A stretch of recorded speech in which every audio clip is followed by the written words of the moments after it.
determinism of Prakriti? Yes. Yes. Okay. So I'll read each sentence. All right. Now, but the determination of Prakriti is not the last word of the Gita, because there are those who say that fate is fixed. Your fate is already fixed. But that is true only of the body mind life. It is not true of the soul. The soul is that in you which is absolutely free. But it has tied itself down purposely. It has done that by its own will. And why has it done that? Because of manifestation and because of the experiences necessary in the limited world. Okay? And the soul struggles and escapes from the determinism. The word determinism is clear. When something is determined, it is fixed. Okay. So when something is fixed, there is no freedom. Okay. So the determinism of Prakriti means total lack of freedom. Totally, it is fate is fixed. That's absolutely true at the physical level. At the vital level and the mental level, there is a large amount of fixity and large amount of fate that operates, causality, but it is more free. But when you come out, when the soul comes out of the body mind life, the soul is absolutely free, okay, completely free. So that's what they're saying. It is true that your body mind life is subject to the fixity of laws in Prakriti. Prakriti means your body mind life. So he's saying there is something free in you. What is that? We'll see. The equality of the will and the rejection of fruits are only means for entering with the mind and the heart and the understanding into the divine consciousness and living in it. We'll stop here. The equality of will, okay, is one of the processes by which you get the soul to come out of your body mind life. Otherwise, it's very, very fixed, difficult. So, equality of the will is one of the means, okay, of digging yourself out from the prison. And the rejection of fruits. Also, don't expect the results of your actions. If you do that, you are tying yourself down. So, do the work as best as you can, but don't expect anything. It's very natural that we expect something to all our efforts to succeed. But offer that and pray to God. You are fully within your rights to pray to God to give me the result of what I'm doing, but don't get attached to it. Okay, it's very natural for you to say, "I would like success," but if you can absolutely do the work without any expectation of success, that would be the real equality of the will. Not easy, but it can be done. It's a slow process. It's a gradation. The equality of the will and the rejection of fruits are only means for entering with the mind and the heart and the understanding into the divine consciousness and living in it. Now, he's talking of three things: mind, heart, and understanding. Now, why is he making a distinction between mind and heart? Very clear, we know. But understanding, when he uses the word, he is talking of something which is above the mind. The understanding is the probably the higher mind. Okay? So that's why he's using the word understand. Because when we are in the mind, we don't understand, we misunderstand mostly. Okay, that's the whole problem. Understanding is the divine consciousness and living in it. You can get touches of the divine consciousness, but you have to live in it permanently. That's the difference between experience and realization. When you are stationed in the higher mind permanently, then you are living in it and you become a yogi. Otherwise, you are a sadhak. You are just trying. And the Gita expressly says that they are to be employed as a means as long as the disciple is unable so to live and or even to seek by practice the gradual development of the higher state. So, what is it saying? If you are in the normal consciousness of mind, you have to use these two instruments. Equality of the will. Don't be judgmental. Try to be neutral to everything. Okay? Positively, not negatively. And the rejection of fruits. Don't expect too much. Do nishkama karma. So nishkama karma and samatha are the two great instruments to dig yourself out of the prison of body mind life. and means and entering with mind, and then you station yourself in the higher mind. And the Gita expressly says that they are to be employed as a means as long as the disciple is unable to live. Because once you have gone there, there is no more necessity of equality, which is automatically achieved. And you don't expect also the results because you are only watching. You are watching without any desire. Desire disappears. Ego also disappears. So as long as you are in the lower consciousness, you have to use these two instruments: equality of the will and rejection of force. Nishkama karma and samatha. Okay. So, and what is this divine whom Krishna declares himself to be? It is a Purushottama, beyond the self that acts not, beyond the Prakriti that acts, foundation of the one, master of the other, the Lord of whom all is the manifestation, of whom, who even in our present subjection to Maya, sits in the heart of all his creatures, governing the works of Prakriti. Let's look at what he said. So, what is this divine that he's talking about? So, Gita says is the Purushottama. And the Purushottama is the third level, if you remember. It is the level. So, first level, you are in the prison of body, mind, life. Second level, you are in the self, which is not acting. What does it mean, not acting? You are only witness. You don't do any action. You're just immutable. Your consciousness is just watching everything going on in the. You are on the mountain top and you are watching everything in the valley below, but you are not interested at all. You're just watching without judging. And this includes your own body, mind, life, and your own nature. And beyond the Prakriti. Prakriti is the valley in the body, mind, life. And you are seated on the summit. The Gita's word also is there. Kutasa, seated on the summit. So you have to go to this third level. The Purushottama, beyond the self. Self is the second level. And that acts not. But beyond the Prakriti, that acts. The body, mind, life is acting all the time. But yourself is not acting, level 2. Foundation of the one, master of the other. So foundation of the one, the self. Master of the other, down below in the physical world. You're master of your own body, mind, life. When you are in the third level of the Purushottama, or Srindu's language, Ishwar, the Lord of whom all is the manifestation. Now he's using the word Lord. It's not impersonal anymore. It is personal and impersonal both. Who, even in our present subjection to Maya, sits in the heart of his creatures, governing the works of Prakriti. So, even when we are ignorant and we are not aware of our soul, the divine is there deep inside us and guiding us as best as he can.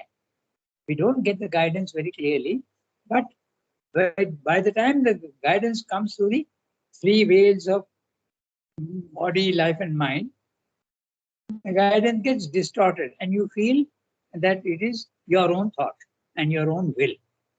But it is not always perfect. Slowly, with the development of the yogic consciousness, the guidance becomes more and more clear. Then you obey. Now, I go to the next sentence. He by whom, I stopped I stopped at works of Prakriti. He by whom the armies on the field of Kurukshetra have already been slain while yet they live, and who uses Arjuna only as an instrument or immediate occasion of this great slaughter. This sentence can become a little bit of a problem, because if it is already slain when they are even living, in other words, the highest decision is made at the higher level. Okay? So everything is determined, but you have to understand with a little flexibility of mind, because if everything is determined already above, even when the Duryodhan and even Bhishma are all living, they are already destined to die. The decision has been taken in the higher planes of consciousness. I refer you back to in 1920-21, okay, Srindu is telling Purani, India will be free. It is already determined. You don't need to worry about that. Come and do yoga, he told him. So, the decision which is taken on top, when it comes down, sometimes it takes a little time to come down. Just like in our any industry, na? Suppose the Prime Minister decides that he is going to, from now, we will have, I give a very practical example, Swachhata, okay? We must have toilets all over. Does it become a fact immediately? No, it takes a long time. People get, then they start participating, then they start building all these toilets in the villages. It takes a long time. So the decision at the highest level, when it comes down to the physical world, takes time. And that time is relative. It may, for some decisions, it's easy, some decisions, it's not easy. Okay? So that's why. So the But sentence but must then interpret. Rangada, Yes, tell me. then there is no free will. There is a free will in the soul. But so long as the soul is imprisoned in the body, mind, life, there is no free will. Okay? The free No, will but is, Rangada, everything is predetermined, like it is already done there, which we don't know. no, Then no, how no. would you? I'm telling you, okay, you have to understand. That's why I told you it's a problem. Okay? You have to be very flexible in your mind. A decision is taken at the highest level, at the supermind level. Okay, agreed? One decision, Yes. I will do this. When it comes down into the overmind level of consciousness, which is the second level from the supermind, what is happening? The one becomes the many. Don't forget that. Okay. And when the one becomes the many, okay, what happens? Opposite things also come into the picture. Are you following what I'm saying? So when Yes. opposites also come into the picture, when you come down one more step, the thing gets diluted. Okay. So there is a fixity, and yet there is a, a freedom also.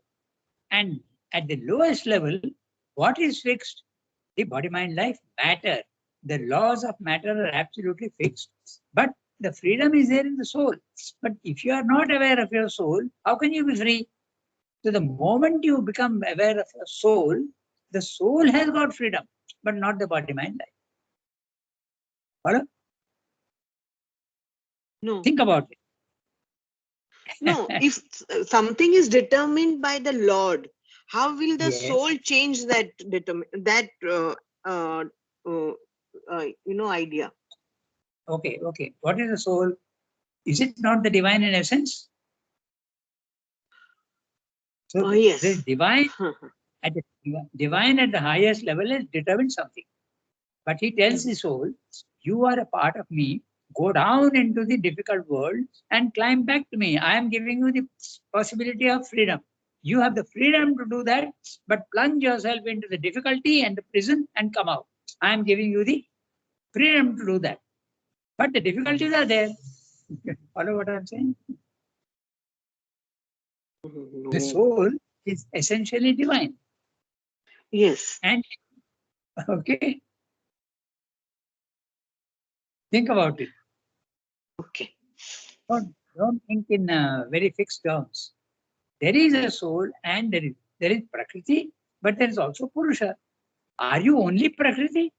Then you would be, when you are not aware of your soul, there is fixity of law for you. But Okay. there is no fixity of law if you are identified with the whole, with your essential being. You are free. But the freedom doesn't become absolutely at the spiritual level of consciousness when you are there. That's why I keep mentioning even avatars. Okay, look at the Ramakrishna, look at Raman Maharshi. What happened to them at the physical level? Okay, they had to suffer cancer, and so the law of causality, the law of fixity, keeps operating at the lowest level. It's the soul only that escapes and does not feel the pain. Okay. Okay. The Okay. planes of consciousness which are there, the freedom is absolute at the highest level. At the lowest level, there is no freedom. That is sure. And that is the reason why there is also the, the laws of physics are fixed, okay, at the physical level. Okay. But as you keep coming up from the physical to the vital, a small amount of freedom comes in. Okay? And When you come to the mental level, little more freedom. But still, 90% is fixity of law, even when you are in the mind. Okay? And there is 10% of freedom for the soul because you can decide what you want to do. You decide. That is the freedom. It is largely an illusion, and yet it is important. That's what I'm saying. What Even we the wrong decide idea. also is what we decide also is predetermined, no? I mean, we If think that you, we decide, but it is actually it is predetermined what our decisions are. okay, when you say our, we, which part Oh, of you is thinking? Which part of you? If it is the mind and the vital, mind. yes, Yes. then it is predetermined because there is no freedom in the mind. But if the soul decides to do something, it is free. Okay. Okay. Okay. So you have to. There is a mixture of freedom and law, fixity of law. Law is fixity. Freedom is the opposite of law. There are no laws at all. So remember, I keep telling you about the gradations. Hmm. Okay, the gradation idea is very, very important. Get that clearly into your head. Okay, at the highest level, total freedom and the possibility of law is there at the highest level. As you keep coming down, the freedom starts becoming less and less and less and less, and the laws start becoming more and more and more rigid, until finally, when you come down to the physical world and the inconscient, law is absolute, freedom is only a possibility. It gets absorbed inside. Okay, keep this basic idea in mind. So the higher you go, that means the more and more you identify yourself with your soul, you become free. But not the body mind life. The body mind life is still at the lower level. So when can we make the body mind life also absolutely perfect? When you station yourself at the highest, you have the power to also change the lower. That is the reason why Swami is saying we want perfection even in the physical world. And that's why it is important to bring the supermind down into the physical world. Then it is possible to change, and little more freedom comes even at the lower level. But this is an unending process. It goes on and on and on. Okay, you have to do a lot of Okay. thinking. Yes. Sit down quietly and think about it. But keep this idea in mind. At the highest level, total freedom, because it's only the divine. There's no matter there. There's no body. Okay? But when you come down and you are in the body mind life, even for avatars, okay, even even Srimdo, okay, and they are having experiences, but they were not 100% aware of the soul.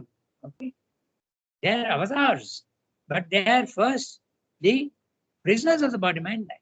Then slowly, it becomes. Then when you become master of yourself, you realize that you are the divine, and then your avatarhood comes up. That's why even the avatar, there are gradations of avatars. Okay, as I told you, Chaitanya Mahaprabhu. Okay, he was a partial avatar because there were times when he would be in the divine consciousness and he would bless people, grant their wishes, okay, and their prayers.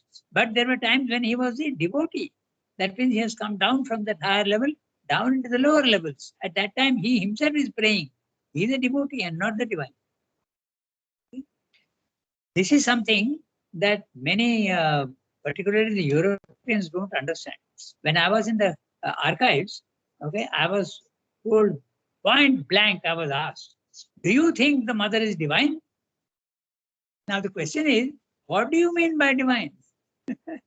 And the divine is even matter. Okay. So what do you mean by that?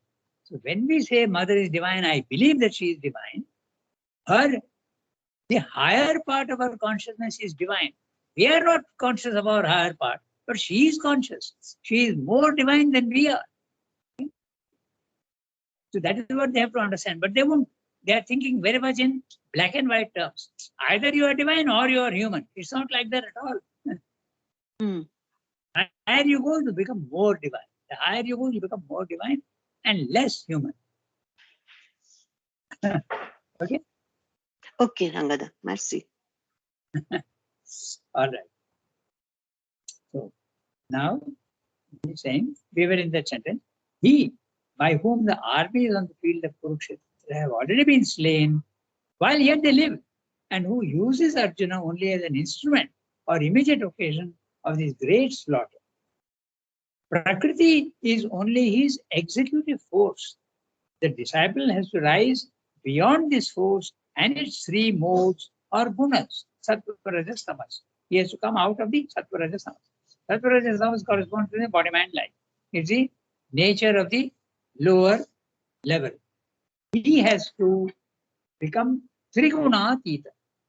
Triguna atita. He has to go beyond the three gunas. He has to go, if you want in very, very blank terms, he has to go beyond his body, beyond his life, beyond his mind.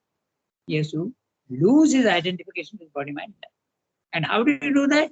Again, we come back to those two very interesting methods. One, samatha, and the other, nishkama karma. So these two things, if you go on practicing, your soul will become free. Otherwise, not. And once your soul is free, there is no need of nishkama karma because you are not doing any karma at all. You are immutable. And nor do you have any desires. So therefore, you are absolutely equal to everything. You are witness, sakshi only. Okay? I go to the next sentence. Not to her has he to surrender his actions. Who is her?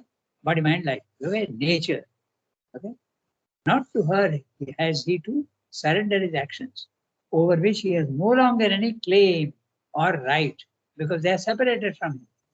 But into the being of the Supreme, he has to obey only the Supreme, reposing his mind and understanding, heart and will in him, with self-knowledge, with God knowledge, with world knowledge. Okay? He, with a perfect equality, a perfect devotion, an absolute self-giving, he has to do works as an offering to the master of all self-energizings and all sacrifice. We'll look at the sentence interestingly again. Reposing his mind on his mind and understanding. Okay. So his mind also becomes now part of the action. Understanding the higher mind. Heart and will. Heart is your emotional being, and the will also is the real will is in the psychic. Okay? With self-knowledge, God knowledge, world knowledge. Now tell me, which is self-knowledge, which is at what level, which is God knowledge, and which is the world knowledge? Again, you can see he is referring to self-knowledge, your own, the knowledge of yourself, individual. God knowledge, the transcendent. World knowledge, the cosmic. Again, you see very clearly, we have to understand the words and understand. So he's talking about all the three levels. When you go to the highest level of Purushottama, you have knowledge of God, you have knowledge of the universe, and you have also knowledge about yourself. Okay? But not otherwise. If you are not in the third level, you have only got partial knowledge. And he's saying world knowledge. That means even scientific knowledge has become part of the spiritual life. With a perfect equality. You are absolutely without any desire and you are not leaning towards anything at all. A perfect devotion, you love the divine, perfect self-giving, surrender. He has to do works as an offering to the master of all self-energizings and all sacrifice. Identified in will, conscious with that consciousness, that shall decide and initiate the action. There you are. So, the divine is initiating action in you. It goes to such an extent, it's actually, the more you think about it, the more funny it is. Okay? Even in the physical world, when you feel that you need something essential, okay? I use the very interesting word like even you need a soap. Okay? Normally, what would we do? We go to the market and purchase a soap. But if you are completely surrendered to the divine, he will give you what is necessary and not necessary. If you really need a soap, he will give you. Okay, so that is it. So when you don't get something at that level, you must know then the divine is not thinking that is necessary for you. Okay, even at our level, we can think like that. But so long as we have a will of our own, we naturally continue to do that. But when we have no will of our own, that's why he's saying, identified in will, conscious with that consciousness, that shall decide and initiate the action. Note the words, initiate the action. This is the phrase used in the Gita. Sarvarambha. Sarvarambha. Because whenever we decide to do something, it's a mind that decides. Or sometimes the vital. Okay, I want to do this. Okay, I want to do that. So you are initiating the action with a thought or an emotion in your mind. That you have to give up. Sarva arambha parityagi. Sarva arambha, the beginning of all things, you have to give up. Tyagi, you have to give it up. Why? Because the mind will decide for you what is needed, what is not. I just refer you to Sriramdu when he was in Chandranagar. Okay, he got the command, go to Pondicherry. So he is going to absolutely surrender himself and go to Pondicherry. When he came to Pondicherry, no money, no clothes even. He's writing to Motilal Roy in Chandranagar afterwards. We don't even have clothes. He sent some clothes to us and sent some money also. And the even the sandals that he had, that's an interesting detail. He says, even the sandals that I had, Subramanya Bharati has bagged them. Because Subramanya Bharati used to visit him in Pondicherry and go out also. So he took away Shyam's sandals. And Shyam was not going out, so he didn't need the sandals. Okay. And then, now, this is very interesting, and think about it.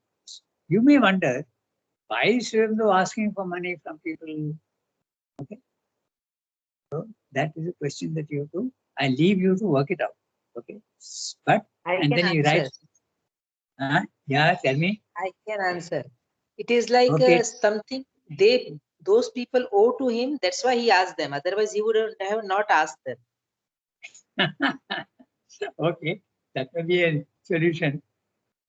But he took loans from even the Pondicherry, many Pondicherry people also he took loans. There were about 4 or 5 of them who were prominent citizens, and they all signed a bond to the French government saying that we stand guarantee for him. He will not be a trouble to the French government. They signed it. Okay, many of them. The Zir was one of them. Then Saravana and cousin of Garden belonged to that man. Rasendran's father also was one. Rasendran was our teacher, and the Zir used to come to me in the his I think child or his son used to come to me to print visiting cards. So all these people stood guarantee for Sriramdu, and they were giving him loans also. Okay, so These but are I all leave that. Pardon? previous life. These are all previous lives debt or something. That's why they have this connection, and he has asked. Otherwise, the Lord have not asked. And by asking from something from them, maybe he want to work obliging by doing something for their soul also. Yes, that is definitely one thing also. In fact, he says to somebody who had to collect money from the public for the ashram, he writes to them, I think it was Poonam Chand, and he writes to him, when you ask for money from somebody, know that you are only asking that which already belongs to the divine. It is in their possession, but that wealth is already belonging to the divine. So keep that in mind and then ask, he says. Even Okay. to lower the greediness also, it works on the greediness also. You have to part with your money that that should come out. That's why also we are not doing any donations to them. We don't have even a position. How means we can think that we give donation to the divine. It is really a myth, or I don't know how we think even about it. The one who has given us 100%, we are giving him 1%, and we are thinking we are giving him donation. That's right. That's right. Actually, we are not. All right. So there are many, many ways of looking at it, but it's something that I leave to you to work out because it's very subtle. Identified in will, conscious of that consciousness, that shall decide and initiate the action. This is the solution which the divine teacher offers to the disciple. So long as you are in the ordinary consciousness, use samatha and nishkama karma as instruments to free yourself from the body mind. Okay, that's what it is. We read the next one. What a Shall I great. read? Yeah, read. what the great, the supreme word of the Gita is. It's a Mahakavya. We have not to seek, for the Gita itself declares it in its last utterance. The crowning note of the great diapason. With the Lord in thy heart, take refuge with all thy being. By his grace, thou shalt attain to the supreme peace and eternal status. So have I expounded to thee a knowledge more secret status. So I have expounded to thee a knowledge more secret than that which is hidden. Further, here the most secret, the supreme word that I shall speak to thee. Become my minded, become my minded devoted me, to me. Do sacrifice and adoration infallibly, thou devoted to me. No, no, thou shalt come to me, sacrifice and adoration infallibly, thou shalt come to me, for dear to me are thou. Abdomining, abandoning all laws of conduct, seek refuge in me alone. I will realize thee from all sin. Do not grieve. Okay. I will read this para again. I will not realize. I will release thee from all sin. And I am reading the sentence by sentence, and we will have a Release thee. Huh? I will release thee from all sin. That's right. What the great supreme word of the Gita is, Maha, not Kavya, Maha Vakya, the great word, the supreme word is used. We have not to seek, but the great supreme word, it is very, very obvious. He's saying you don't have to look for it. It's in the 18th chapter, verses 62 to 66. So those are there. And he's saying, you don't have to see, the Gita is very clearly telling you, but the Gita itself declares it in its last utterance. Last utterance, 18th chapter. The crowning note of the great diapason. Diapason, in French, diapason means the sargam, okay? From saregama padanisa, the whole range of sounds. But it can be range of sound, it can be range of light, it can be range of teaching, it can be everything. The whole range, that's what it means. The whole of compass. And what is that? He is now putting in quotes. He is translating. With the Lord in thy heart, take refuge with all thy being.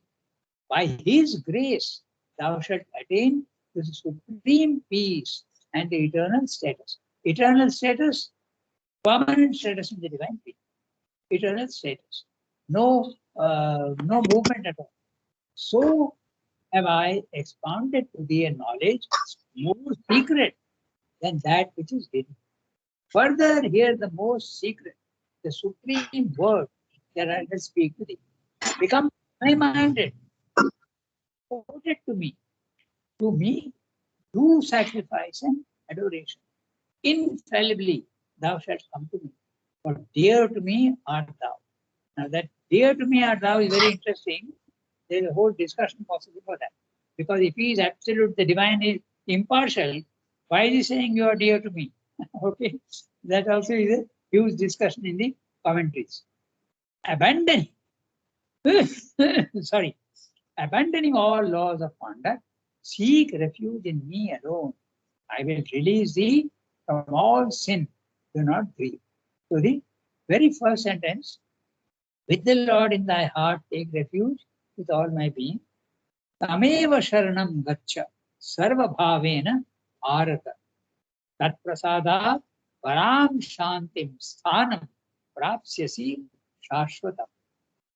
Then the last one, I'm skipping all the in man mana bhava. Mat mana. Let your mind be in me. Man mana bhava. Mad bhakto. Mad yaji. Worship me. Mad yaji. Mam namaskuru. Bow down to me. Mameva. Mame vaishyati. You will come to me. Satyam te pratijane. I promise you. Why? Because priyosmi. Priyo asime. You are my dear. Then finally, that last really Mahavakya of the Gita, Sarva Dharman Parityajya Mamekam Saranam Raja. Aham tva sarva papebhyo mokshayishyami ma shucha. Do not grieve. I will release you from all sin. So, now this is very interesting. Sarva Dharman Parityajya. Now we come back to the idea of freedom and laws. Sarva Dharman, all the laws, all the rules of conduct, everything give up because you are totally, you will be free in being. You don't need to subject yourself to any law or any dharma. Mamekam sharanam, seek me alone. Aham tva sarva papebhyo mokshayishyami. I will deliver you from all sin. The word sin is here sarva papebhyo, for all sin. But it is used in a very a little wide sense because there is no sin really, but sin in the sense of limitations. Mokshayishyami, I will deliver you from all. If you surrender your pardon? Rangada, here he talks about sarva papebhyo because he is thinking that I am doing pap by killing the other people, my own Yes. people. I am doing pap. So Yes. that is his worry, no? So he's telling aham tvam sarva papebhyo mokshayishyami. Correct. But particularly because Arjuna is thinking that he will be committing a crime, na? That I'll be committing a sin when I have to kill my own people. That's it. So, what's the time? 8:30. Maybe we can read one more para. The triple way, the argument of the Gita. So, who will read? Gitanjali, you are there? Yes, Rangada, I'm there, but I will read the next one. Okay. So I can read this one. The Go argument ahead. of the Gita. That one, Go no? ahead. The argument of the Gita. Go ahead. The argument of the Gita resolves itself into three great steps by which action rises out of the human into the divine plane, leaving the bondage of the lower for the liberty of a higher law. First, by the renunciation of desire and a perfect equality, works have to be done, and a perfect equality, works have to be done as a sacrifice by man as the doer. A sacrifice to a deity who is the supreme and only self, though by him not yet realized in his own being. This is the initial step. Secondly, not only the desire of the fruit, but the claim to be the doer of works has to be renounced in the realization of the self as the equal, the inactive, the immutable principle, and of all works as simply the operation of universal force, of the nature soul, Prakriti, the unequal, active, mutable power. Lastly, the Supreme Self has to be seen as the Supreme Purusha governing this Prakriti, of whom the soul in nature is a partial manifestation, by whom all works are directed in a perfect transcendence through nature. To him, love and adoration and the sacrifice of works have to be offered. The whole being has to be surrendered to him, and the whole consciousness raised up to dwell in this divine consciousness, so that the human soul may share in his divine transcendence of nature and of his works and act into a perfect spiritual liberty. So, very clearly, the three great steps. Okay, these. First, renunciation of desire. Give up desire altogether. Desire. Kama. You have to become free of kama. And a perfect equality, and a perfect equality, works have to be done. You do the works without any expectation of any result, and keep yourself absolutely calm and quiet and do the work as best as you can. As a sacrifice by man as the doer. So you are still in the, when you are in this feeling that you are the doer, do that. Sacrifices. A sacrifice, who is the supreme and only self, though by him not yet realized in his own being. So when you have not realized the who you are, you have to use these methods. Renunciation of desire and equality of works. Okay? So renunciation of desire, nishkama karma. And perfect equality, samatha, have to be done as a sacrifice by man as the doer. You still think that you are doing. At that time, you have to use these two instruments. Because when you have reached the divine or even the higher mind level, you don't need equality because equality is already achieved. You are absolutely immune to everything from the physical world. This is the initial step. Get yourself free from desire and do all works in nishkama karma spirit. Secondly, not only the desire of the fruit, not only you give up the desire for the fruit, but the claim to be the doer of works. Now, the doership also disappears. You realize that you are doing nothing. It is nature which is making you do what you think you are doing. You thought that you were doing. You were thinking, you were acting, you are willing, you are having emotions. Nothing of the sort. It is nature which is doing all that in you.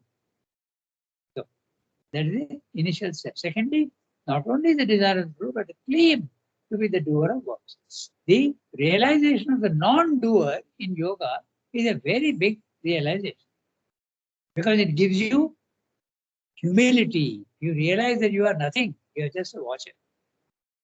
Has to be, but the claim to be the doer has to be renounced in the realization of the self as the equal. Equal means absolutely without any samatha. Okay? You are absolutely in samatha, equal. The inactive, immutable, no action. You're just watching, you're not acting. The immutable principle of all works as simply the operation of universal force. Whatever is happening in the physical world, movement, including your bodily action, your vital emotions, and your mental thoughts, all are only operations of universal force. Universal force, nature, soul, prakriti. Now, interesting, he is saying nature, soul, prakriti, because even in mechanical, unconscious nature, there is the divine soul is there in it. Okay, that's why he's used a very interesting nature, soul, prakriti, the unequal, active, mutable power. In the physical world, nature is unequal. It has got all sorts of different the dualities. It is active. It's constantly moving. Everything in the physical world moves. Nothing is stable. Mutable power. There's a power, but it is mutable. Lastly, the Supreme Self, Purushottama, or the Ishvara consciousness, the third level, has to be seen as a Supreme Purusha governing this Prakriti. In the second level of the spiritual planes of consciousness, you are only detached from Prakriti, but you are not governing.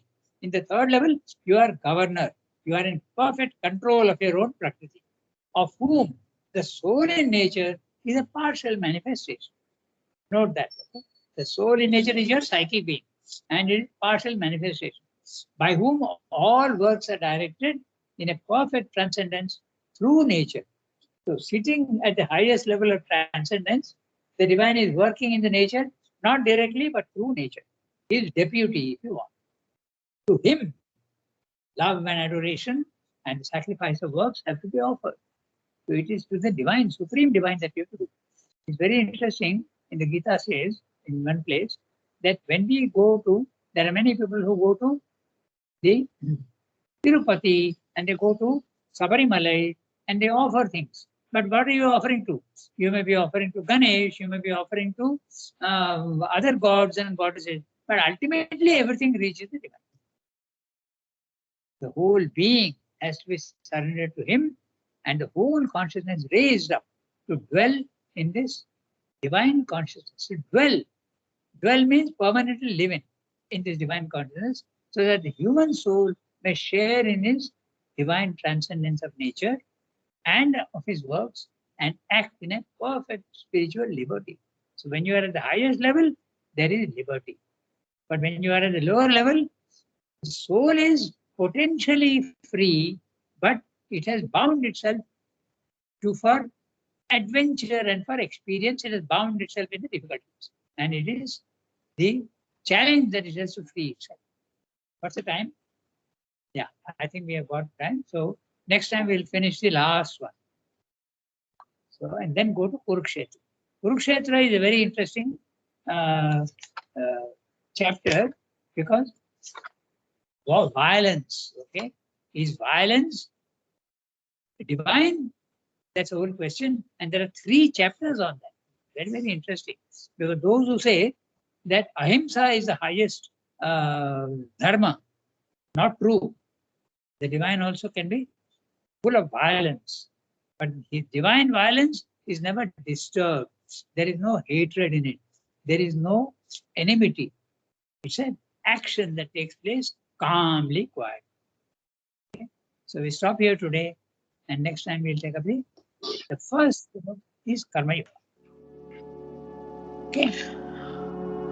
Okay, Rangada, merci. Bonne journée. Have a nice day. Thank you, everybody. Thank you, Rangada. Bye. All the Have a nice day.